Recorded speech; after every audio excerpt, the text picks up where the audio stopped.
Meaning of DUP. DUP. DUP. DUP. DUP.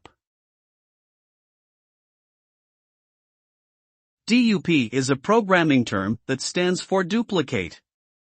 In programming, the term is typically used to indicate that a particular section of code is repeated either within the same program or across multiple programs. Using the DUP command saves time and space in the code, since the programmer doesn't need to manually type out the same code over and over again. By using DUP, programmers can easily create multiple copies of the same code without having to duplicate it by hand, making their work more efficient and streamlined.